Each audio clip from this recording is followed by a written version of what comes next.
There's one thing in training that's vastly overlooked that is so important to your muscle development and growth, and that is the mind to muscle connection.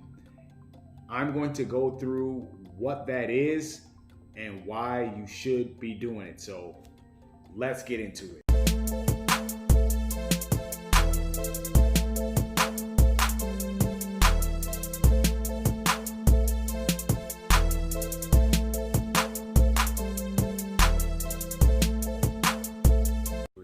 Hey guys, welcome back to the Fick channel, where I try to explain things in the most basic way possible so you can apply them to your everyday life. In this video, we're going to talk about what the mind to muscle connection is and how so very important it is for you to be able to do this in order to maximize your muscle development and growth. But before I get into the video, if you find this video informative or if it helps you in any way, please smash that like button, share, subscribe, and let's get into the video. What is a mind to muscle connection? It is exactly what it sounds. Mind to muscle connection. It's channeling thought into the muscle, connecting with your body on a neurological level. Now, back in the day, bodybuilders talked about the mind to muscle connection quite often, but it was largely criticized and looked at as some sort of theory. Well, now we have research that proves that the mind to muscle connection is very important to muscle growth and development. A mind to muscle connection, in the most simple way that I can explain it, is when you consciously and deliberately place your attention into a targeted muscle group, into the muscle that you are trying to work, activating the muscle that you are trying to work before the weightlifting even starts. If you consciously and deliberately place your attention into the muscle group that you are trying to work, not only will you get a better contraction, you'll actually be able to activate more muscle fibers in that targeted muscle, which in the long term gives you better development and growth. It also allows you to feel the muscle working through the full range of motion, which is so important. Full range of motion, better contractions equals more growth and development. Think about it like this. You can't study for a test if your mind is wandering everywhere. It's hard to be productive on any task if you're not focused on the task at hand. You can't be building a house and be thinking about what's for dinner. You have to be focused on what you're doing in order to get the most out of it.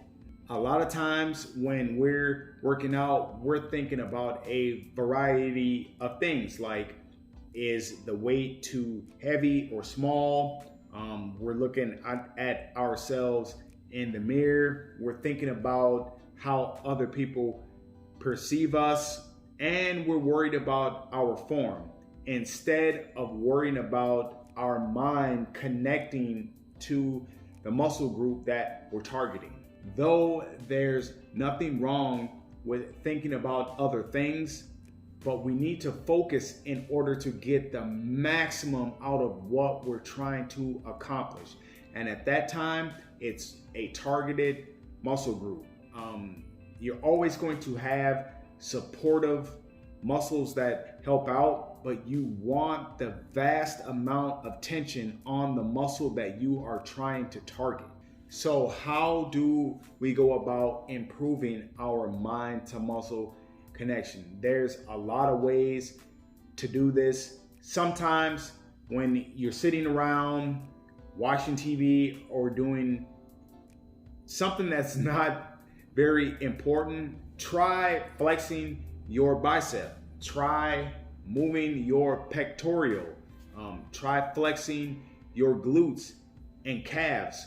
What I like to do, which sounds kind of superficial, but every night before I shower, I take about 10 minutes to pose. In the mirror, posing, and it's not so much to show off or to make myself feel better about the way I look. It's posing helps with the mind to muscle connection. Posing is just as important as training. If you're able to hit all of your mandatory poses and flex and contract muscles with no resistance, that rolls right over into the training. So practice posing, contracting muscles with no resistance. All of these things will pay dividends when it comes time to activate that muscle under resistance to train. Another example is, let's just say, the bench press.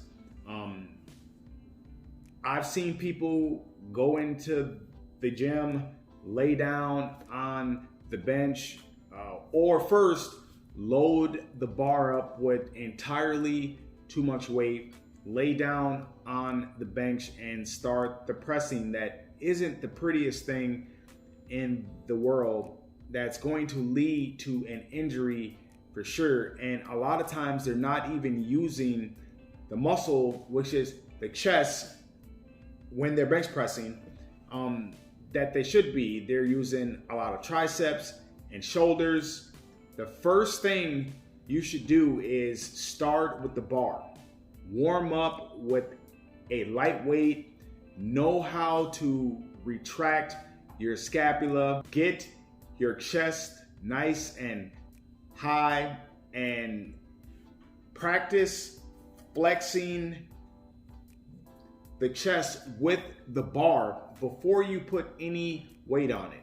When you feel the pectoral muscles working, that's when you add a little more weight to the bar with another warm-up set, and then you go into your working sets once you feel the chest working.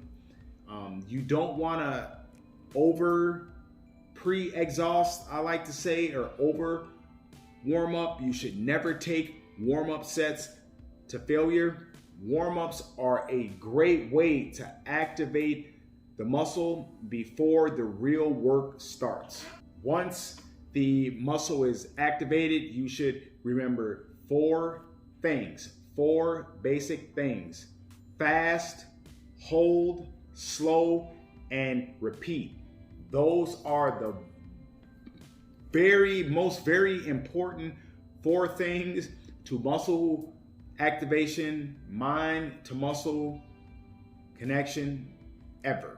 Number one, fast. Perform the initial rep fast. 2, hold, squeeze at the top of the movement to ensure the best contraction possible. 3, slow negatives. I'm not talking about 1, 2, 3, 4. No, a nice slow negative rep, embracing the negative.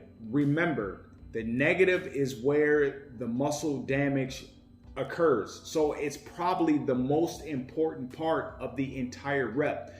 The negative is when the muscle gets its micro tears that your body has to repair. Once those repairs are made, guess what? The muscle comes back bigger and stronger. So never run away from the negative. Embrace it, get that good negative, that good stretch, and then perform another rep, which brings us to 4. Repeat. And you do that for your required rep range. It's very important to use this method on every muscle group that you are training if you want the maximum development and muscle growth. I can't stress this enough. My first 2 years of lifting was a waste of time because I didn't use a mind to muscle connection, and I was simply moving weight. And this also goes for you. Anytime you are lifting weight and you're not contracting the muscle, you're not using the muscle to do the work, then you are simply moving weight. You're not getting nearly out of it what you could get out of it if you learned to neurologically connect with your muscle. I can't stress this enough. This is so important to muscle development and growth. It works the same for men and women. Have you ever seen someone that isn't very strong and the weight they're lifting isn't that much, and you're like, why does this person have so much development? Why do they have so much muscle and the weight they're using isn't that much? Because a lot of times, guys, it's not all about the weight you are moving. It's about the contraction. It's about the mind to muscle connection. The weights are simply a tool. They are a tool to contract your muscles under resistance. That's it.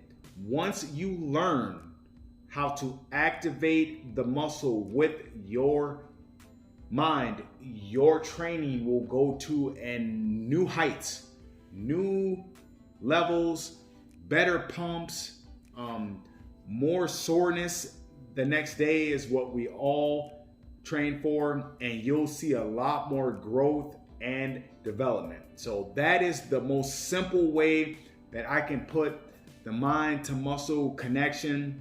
Once again, I want to thank you for watching my videos. It's much appreciated. You can follow me on Instagram at Harley Davidson or nothing. You can follow me on Twitter at FitLifeOver40. I have a podcast that's available on Apple and Spotify, and the name of that podcast is Fit Life Over 40.